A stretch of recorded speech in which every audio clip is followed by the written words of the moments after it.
بسم اللہ الرحمن الرحیم الحمد للہ رب العالمین والصلاة والسلام على خاتم الانبیاء محمد وعلى آلہ وصحبہ وامتہ اجمعین اما بعد۔ عزیز سلام کرام، ہم نے سابقہ کچھ ویڈیوز سے اپنی اس کتاب کا دوسرا حصہ حیات عیسیٰ علیہ السلام کو شروع کیا ہے۔ حیات عیسیٰ علیہ السلام کے عنوان کی ابتدا کے اندر اس عنوان کی اہمیت اور جو مختلف ادیان کے مختلف نقطۂ نظر تھے سیدنا عیسیٰ علیہ السلام کے بارے میں ان کو جانا ہے، پڑھا ہے۔ آج کی اس ویڈیو کے اندر ہم حضرت عیسیٰ علیہ السلام کی رفع نزول کے عقیدے پر جو دلائل ہیں ان کا بیان شروع کریں گے، اور قادیانی جو ان دلائل پر اعتراضات کرتے ہیں یا تحریف کرتے ہیں اس کو بھی انشاءاللہ جانیں گے۔ بلکہ آپ قادیانیت کے دجل کا اس سے اندازہ لگائیں کہ جو آیات حضرت عیسیٰ علیہ السلام کے رفع نزول کے عقیدے کو ثابت کرتی ہیں، قادیانی انہی آیات میں تحریف کر کے اپنے مدعا کو اور اپنے من گھڑت عقیدے کو ثابت کرنے کی کوشش کرتے ہیں۔ قبل اس کے کہ میں دلائل کی طرف بڑھوں، یہاں پر آپ کے سامنے دو تین باتیں ان دلائل کی اہمیت کے حوالے سے ذکر کر دیتا ہوں۔ یہ دلائل انتہائی اہمیت کے حامل ہیں، ان کو زبانی یاد کرنا چاہیے، اور صرف خود نہیں بلکہ اپنے اعزہ قریبا کو، اپنے بچوں کو بھی یہ دلائل یاد کروانے چاہیے، اپنی عورتوں کو بھی یہ دلائل یاد کروانے چاہیے۔ آپ اس کا اندازہ اس سے لگائیں کہ سلف کے اندر اس بات کی روایت موجود تھی، بلکہ سلف جو ہے وہ اس عمل پر کاربند تھے سختی کے ساتھ کہ وہ اپنے بچوں کو بھی یہ آیات اور یہ احادیث زبانی یاد کروایا کرتے تھے، جس میں جو ہے وہ فتن کا بیان ہے، سیدنا عیسیٰ علیہ السلام کا بیان ہے، دجال کا بیان ہے۔ یہ جو روایات تھیں ان کو وہ زبانی اپنے بچوں کو یاد کروایا کرتے تھے۔ سیدنا ابو ہریرہ رضی اللہ عنہ کی روایت، وہ مشہور روایت ہے، اس میں وہ فرماتے ہیں یا ابن اخی انک عسى ان تلقى عیسی ابن مریم فقرأه من السلام، کہ ابو ہریرہ رضی اللہ عنہ جب نوجوانوں کو ملتے تو ان سے کہتے کہ اے بھتیجے، ممکن ہے تم زندہ ہو اور عیسیٰ علیہ السلام کا نزول ہو جائے، تو اگر تمہاری ملاقات ہو جائے تو میرا یعنی ابو ہریرہ کا ان کو سلام کہنا۔ اب یہ سیدنا ابو ہریرہ رضی اللہ عنہ کا نوجوانوں سے یہ باتیں کرنا اس بات کی طرف اشارہ ہے کہ وہ نوجوانوں کو ہمیشہ ان عقائد پر متنبہ رکھتے تھے اور ان کو بتاتے تھے کہ یہ کام ہونا ہی ہے، تحقیقا لنزولہ، کہ ہمیں یہ کام جو ہے وہ حتماً ہے کہ سیدنا عیسیٰ علیہ السلام کا آسمانوں سے نزول ہوگا۔ ایسے ہی رسول اللہ صلی اللہ علیہ وسلم کا ارشاد ہے یخرج الدجال فی خفۃ من الدین وادبار من العلم، علم کی کمی ہوگی، علم جو ہے وہ اٹھایا جا رہا ہوگا اور دین کو لوگ ہلکا سمجھتے ہوں گے، ایسے زمانے کے اندر دجال کا خروج ہوگا۔ تو اب ان روایات سے جتنی مسلمانوں نے بے اعتنائی اختیار کر لی ہے، بچے تو بچے رہے، عورتیں تو عورتیں رہیں، بڑوں تک کو یہ روایات اور احادیث آیات یاد نہیں ہیں، اور بڑوں کو بھی چھوڑیے، کتنے علم حاصل کرنے والے افراد ایسے ہیں جن کو یہ آیات اور روایات یاد نہیں ہیں۔ تو انتہائی اہم دلائل سے یہ بے اعتنائی، یہ مضر بھی ہے، نقصان دہ بھی ہے، اپنی ذات کو بھی نقصان پہنچتا ہے، انسانیت کو بھی اس سے نقصان پہنچے گا۔ تو اس لیے ان جو آنے والے دلائل ہیں ان کو آپ نے تفصیلی طور پہ سمجھنا بھی ہے، پڑھنا بھی ہے، اور اس کے ساتھ ساتھ یاد بھی کرنا ہے۔ تو آئیے ذرا ابتدا کرتے ہیں۔ سوال نمبر 2 ہے، اور قرآن پاک کی کچھ آیات سے ہمارا یہ جو سوال ہے یا موضوع ہے یہ شروع ہو رہا ہے۔ رفع مسیح الی السماء پر قرآن و سنت کے دلائل۔ سوال نمبر 2، مسلمانوں کا عقیدہ ہے کہ اللہ تعالیٰ نے حضرت عیسیٰ علیہ السلام کو یہود کی دست درازیوں سے محفوظ رکھتے ہوئے آسمانوں پر اٹھا لیا، یعنی زندہ حالت کے اندر جسم مع روح کے آسمانوں پر اٹھا لیا۔ آپ قرآن و احادیث صحیحہ کی روشنی میں اس عقیدہ کو ثابت کریں۔ جواب نمبر 2، حضرت عیسیٰ علیہ السلام کا زندہ جسد عنصری کے ساتھ آسمان پر اٹھایا جانا قرآن و احادیث متواترہ سے ثابت ہے، قرآن سے بھی ثابت ہے، احادیث متواترہ سے بھی ثابت ہے۔ یہاں پر مختصر اور کم تعداد کے اندر دلائل کو ذکر کیا گیا ہے، بہت ساری آیات ہیں اور روایات تو تواتر کے درجے تک پہنچی ہوئی ہیں۔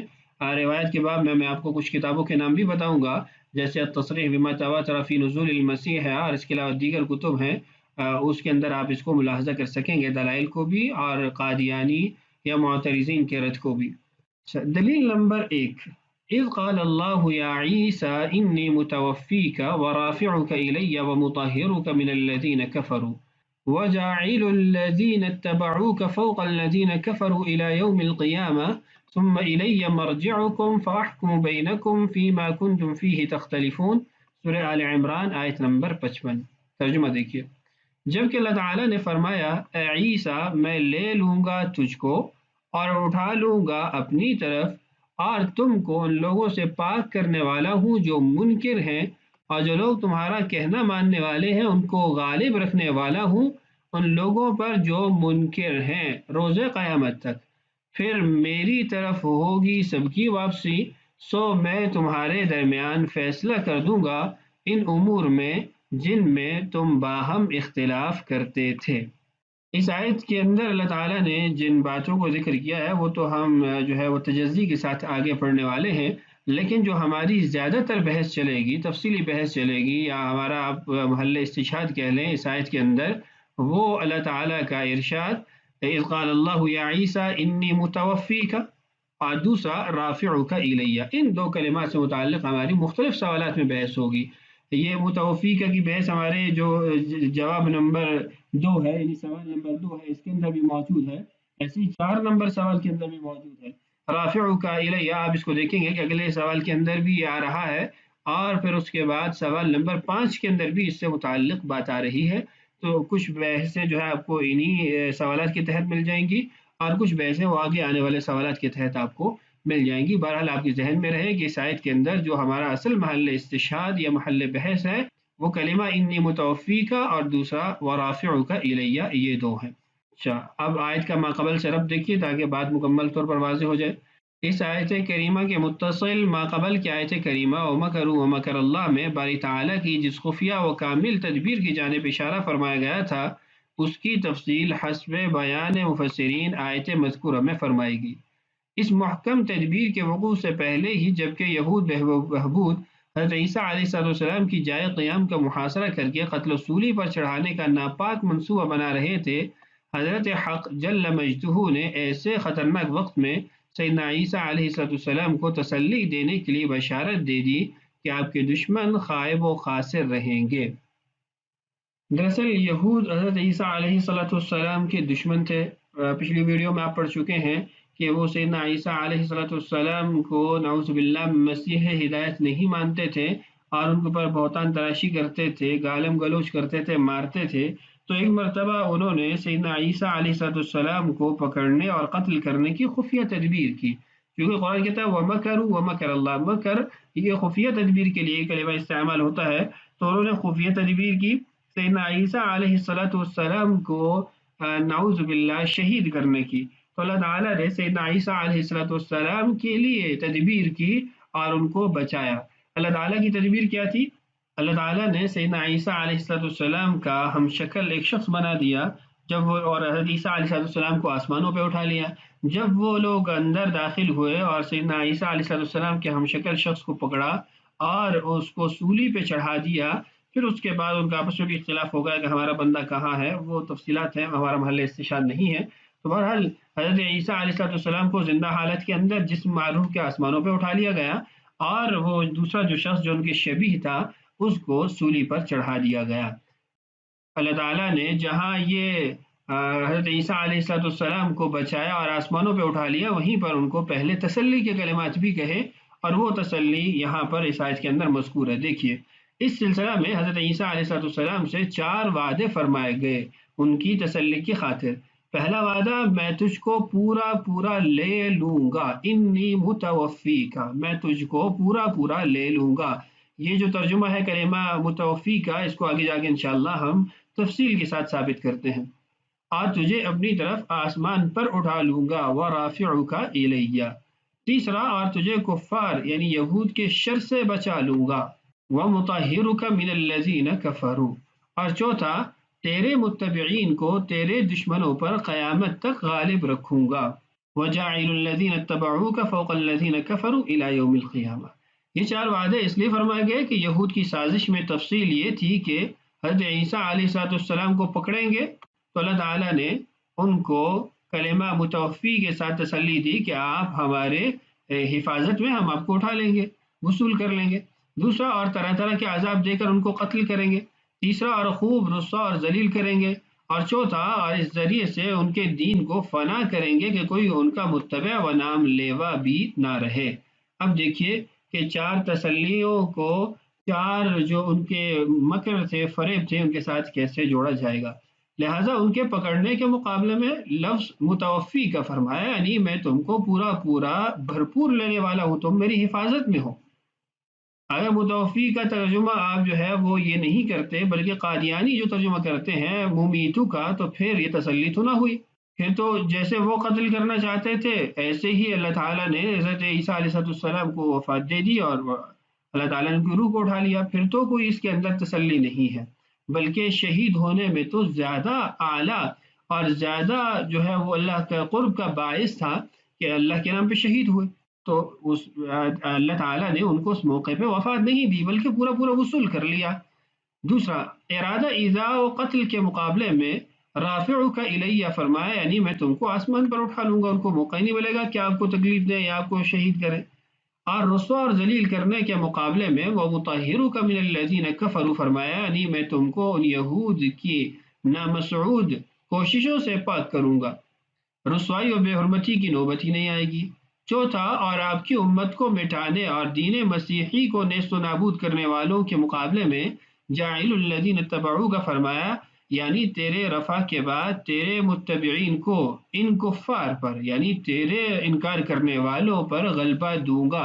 آج آپ دیکھیں کہ دنیا کے اندر ہمیں ہر جگہ پر عیسائی جو ہے وہ یہودیوں پر غالب ہے، کیونکہ یہودی جو ہے وہ حضرت عیسیٰ علیہ السلام کو نہیں مانتے اور وہ پہلے کے ان کے دشمن ہے۔ اللہ نے وعدہ کر رکھا ہے کہ ہمیشہ ان کو اللہ ان کے اس فریب اور مکر کے اندر ذلیل کرے گا، اللہ تعالیٰ ان کو ناکام کرے گا۔ تو اللہ کا وعدہ آج بھی موجود ہے۔ اب اس کے بعد کلمہ در کلمہ جو ہماری بحث تھی اس کی طرف صاحب کتاب جو ہے وہ آ رہے ہیں۔ دیکھیے کلمہ توفی کے معنی۔ کلمہ توفی کے معنی، بہرحال پہلا وعدہ لفظ توفی سے فرمایا گیا۔ اس کے حروف اصلیہ ہے واو فا الف، واو فا یا ہے، چونکہ وہ قاعدے کی وجہ سے پھر یہ الف بن جاتا ہے، اصل میں واو فا اور یا ہے، وفا اس کو پڑھا جاتا ہے، جس کے معنی ہے پورا کرنا۔ چنانچہ استعمال عرب میں ہے وفا بعہدہ، اپنا وعدہ پورا کیا، لسان العرب جلد 15 صفحہ نمبر 398۔ کلمہ وفا واو فا یا حقیقت میں اور الف میں قاعدہ کے بعد اس کو نہیں پڑھا جاتا ہے۔ یہ عام طور پر 4 ابواب سے مستعمل ہے۔ ایک باب ضرب یضرب سے وفا یفی، اور دوسرا باب افعال سے اوفا یوفی، اور تیسرا باب استفعال سے استوفا یستوفی، اور چوتھا باب تفاعل سے توفا یتوفا۔ پہلے جو 3 ابواب ہیں وفا یفی، اوفا یوفی، استوفا یستوفی، اس سے تو ہماری بحث نہیں ہے۔ جو اصل قادیانیوں سے اختلاف ہے وہ توفا یعنی توفا یتوفا باب تفاعل سے جب یہ معنی استعمال میں آتا ہے۔ یہ بات یاد رکھیے کہ یہ جس باب سے بھی کلمہ آ جائے، واو فا یا واو فا الف، اس کا خاصہ یہ ہے کہ اس کے اندر تمام اور مکمل ہونے کا معنی ضرور پایا جائے گا کسی نہ کسی طور پر، چاہے کوئی باب لے آئے، کوئی قرینہ لے آئے، کسی صیغے کے ساتھ استعمال کرے، تو اس کے اندر تمام کا اور مکمل ہونے کا معنی ضرور پایا جائے گا۔ رہ گئی بات باب تفاعل کی، تو اس کو دیکھیے باب تفاعل میں جانے کے بعد اس کے معنی ہے اخذ الشیء وافیا، کہ چیز کا مکمل طور پر لے لینا، پورا وصول کر لینا۔ یہ باب تفاعل کا اس کا حقیقی معنی ہے کہ چیز کا مکمل طور پر وصول کر لینا۔ دیگر جو اس کے معنی ہیں وہ معنی ذیلی معنی ہے، وہ مجازی معنی ہے، حقیقی معنی نہیں ہے، یہ آپ کے ذہن میں رہنا چاہیے۔ حقیقی معنی وہ کسی چیز کا پورا لینا، وصول کرنا ہی ہے۔ اس پر میں چند مثالیں قرآن پاک سے ہی آپ کے سامنے ذکر کر دیتا ہوں۔ اللہ تعالیٰ سورہ بقرہ آیت نمبر 281 میں فرماتے ہیں ثم توفی کل نفس ما کسبت، پھر پورا دے دیا جائے گا ہر نفس کو جو اس نے کمایا۔ ایسے ہی سورہ نحل آیت نمبر 111 ہے وتوفی کل نفس ما عملت، اور پورا بدلہ دے دیا جائے گا ہر نفس کو جو اس نے کیا ہوگا۔ سورہ آل عمران آیت نمبر 57 ہے فیوفیہم اجورہم، تو اللہ پورا دے دے گا ان کو ان کا اجر۔ سورہ آل عمران آیت نمبر 185 ہے وَإِنَّمَا تُوَفَّوْنَ أُجُورَكُمْ يَوْمَ الْقِيَامَةِ، اور پوری مل کر رہے گی تمہیں تمہاری مزدوری قیامت کے دن۔ تو ان تمام تر آیات سے کیا معلوم ہوا کہ کلمہ توفی کا حقیقی معنی پورا پورا دینا، پورا پورا وصول کرنا، یہ یعنی اس کا حقیقی معنی کہلاتا ہے۔ ایک آسان سی مثال دے دیتا ہوں، قرآن پاک کی آیت سے ہی آگے بھی انشاءاللہ اس کا بیان آ رہا ہے۔ اللہ یتوفی الانفس حین موتها والتی لم تمت فی منامها، یعنی اللہ جانوں کو ان کی موت کے نزدیک قبض کر لیتا ہے، وصول کر لیتا ہے، اور جو ابھی نہیں مرے ان کی جان نیند میں قبض کر لیتا ہے۔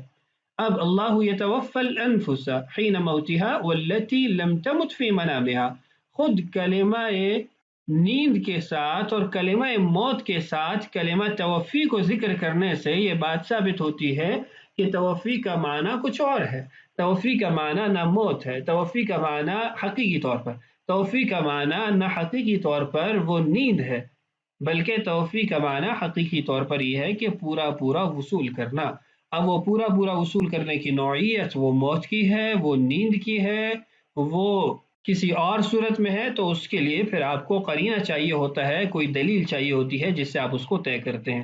اسی کلمہ کی بحث کو، حقیقت اور مجاز کی بحث کو اگلی ویڈیو میں چلاتے ہیں۔ ہمارا ویڈیو کا دورانیہ بڑھ جائے گا، اس میں ہم اس کو مکمل نہیں کر پائیں گے۔ اللہ تعالیٰ ہمیں اور ساری انسانیت کو فتنہ قادیانیت اور دیگر جو فتنے حضرت عیسیٰ علیہ السلام کے رفع نزول کے عقیدے کے اندر رکھنا ڈالنے کی کوشش کرتے ہیں، ان سے محفوظ فرمائے۔ السلام علیکم ورحمۃ اللہ وبرکاتہ۔